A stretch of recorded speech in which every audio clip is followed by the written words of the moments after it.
মঙ্গলকে ঘিরে চলছে দীর্ঘদিন ধরে গবেষণা। মঙ্গলে জলের অস্তিত্ব, নদী হ্রদের ইতিহাস নিয়ে বিজ্ঞানীরা যুগ যুগ ধরে গবেষণা করে আসছেন। তারা একটি বিষয়ে নিশ্চিত, একসময় পৃথিবীর পড়শি গ্রহটিতে প্রাণ থাকুক বা না থাকুক, জলের অস্তিত্ব ছিলই। এমনকি কোনো এক সময় ঝমঝমিয়ে বৃষ্টিও হয়েছে এই রুক্ষ ভূমিতে, আর সেই রুক্ষ মাটিতে মিলেছে সাদা পাথরের খোঁজ। কোথা থেকে আসলো এই সাদা পাথর জানিয়ে শুরু হয়েছে নতুন করে গবেষণায় কি উঠে এলো তা জানাবো এই ভিডিওতে। যত দিন যাচ্ছে মঙ্গল নিয়ে গবেষণা করতে গিয়ে ততই চমকপ্রদ তথ্য খুঁজে পাচ্ছেন বিজ্ঞানীরা। সম্প্রতি মঙ্গলের রুক্ষ মাটিতে অচেনা সাদা পাথরের খোঁজ মিলেছে। লাল রুক্ষ মাটিতে ইতিউতি ছড়িয়ে রয়েছে ছোট্ট সাদা সাদা পাথর, এমন পাথর যা আগে কখনো দেখা যায়নি পৃথিবীর পড়শি গ্রহ মঙ্গলের মাটিতে বলে মত গবেষকদের। এখন প্রশ্ন, কোথা থেকে এই পাথর এলো মঙ্গলের রুক্ষ মাটিতে? কিসেরই বা জানান দিচ্ছে এটি? মহাকাশে ভিন গ্রহীদের অস্তিত্ব আছে সে কথা বারবারই মেনে নিয়েছেন বিজ্ঞানীরা। তাহলে কি মঙ্গল গ্রহ দখল করতে এটা কোনো নতুন চাল ভিন গ্রহী বা এলিয়ানদের? তাই এই সাদা পাথর নিয়ে বেশ কৌতূহলী হয়ে উঠেছিলেন বিজ্ঞানীরা। আমেরিকার মহাকাশ গবেষণা সংস্থা নাসার প্রিজারভেন্স রোভার এই সমস্ত পাথরের ছবি তুলে পাঠানোর পর থেকেই তাই শুরু হয়েছে গবেষণা। সম্প্রতি মার্কিন বিজ্ঞানীদের একটি দল তাদের গবেষণার ফলাফল প্রকাশ করেছেন। না, এটি ভিন গ্রহীত বা এলিয়ানদের কোনো কারসাজি নয়। ওই সাদা পাথর আসলে অধুনা রুক্ষ মঙ্গলের ভেজা স্যাঁতসেঁতে অতীতের নিদর্শন বলে মত গবেষকদের। এখন প্রশ্ন, এতদিন পর কেন এমন তথ্যের খোঁজ পেলেন বিজ্ঞানীরা? মঙ্গলের বৃষ্টি ভেজা আবহাওয়ার দিকে এতদিন আলোকপাত তেমনভাবে হয়নি বা কেন?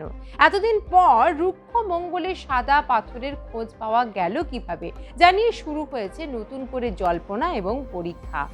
যা জানা গেছে, রুক্ষ মঙ্গলের মাটিতে পাওয়া অদ্ভুত দেখতে সাদা পাথরগুলিকে কোয়েলিনাইট ক্লে হিসেবে চিহ্নিত করেছেন নাসার রোভারের।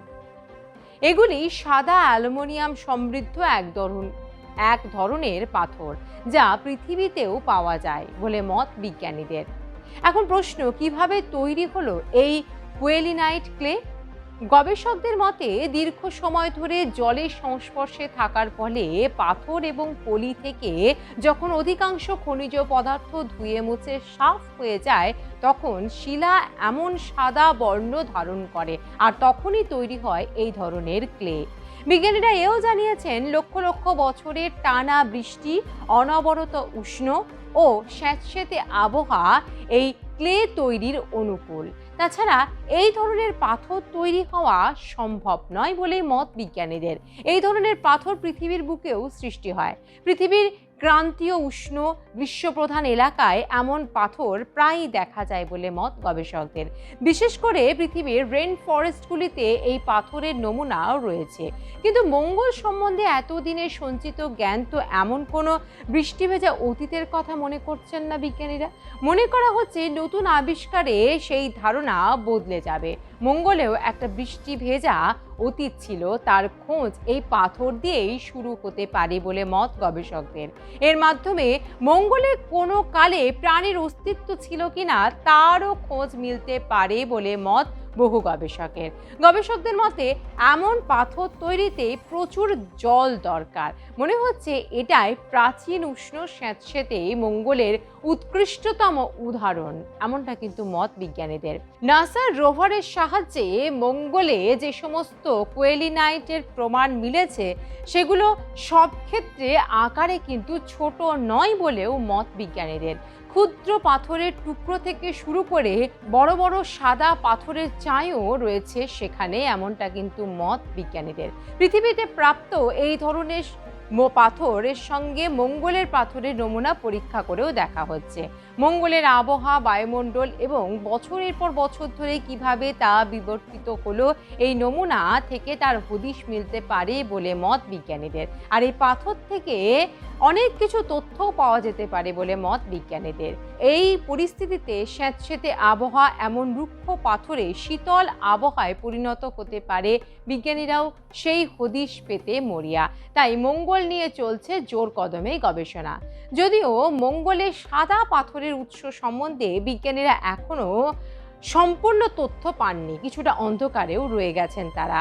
কাছাকাছি এই ধরনের পাথর তৈরির কোনো সম্ভাব্য উৎস এখনো তাদের চোখে পড়েনি বলেই জানা গেছে। তবে মঙ্গলের জেজেরো গর্তে প্রবেশের পর থেকে এমন পাথর ছড়িয়ে থাকতে পারে, নাসার রোভারে সেই ছবি কিন্তু উঠে এসেছে।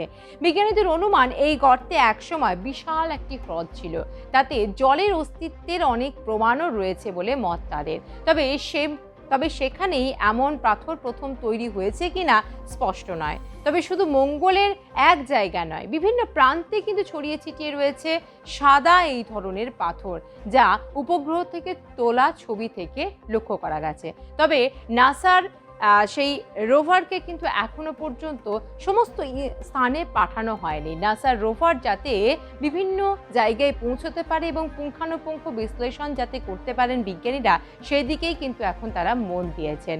যদি থাকে বিভিন্ন জায়গায় এই ধরনের পাথর ছড়িয়ে ছিটিয়ে, তাহলে কিন্তু মঙ্গলের প্রাণের অস্তিত্ব ছিল বলেও কিন্তু মনে করছেন বিজ্ঞানীরা কোনো এক সময়। এবং এই পাথর দিয়েই কিন্তু প্রমাণ হতে পারে যে কবে বা কখন মঙ্গলে প্রাণের অস্তিত্ব ছিল, আর সেই প্রাণের অস্তিত্বই বা কিভাবে ধ্বংস হয়ে গেল, সেটাও কিন্তু গবেষণার মাধ্যমে উঠে আসতে পারে বলে মত বিজ্ঞানীদের। অর্থাৎ মঙ্গলে পাওয়া সাদা পাথর আরও একটি দিক খুলে দিল মঙ্গলের গবেষণার ক্ষেত্রে।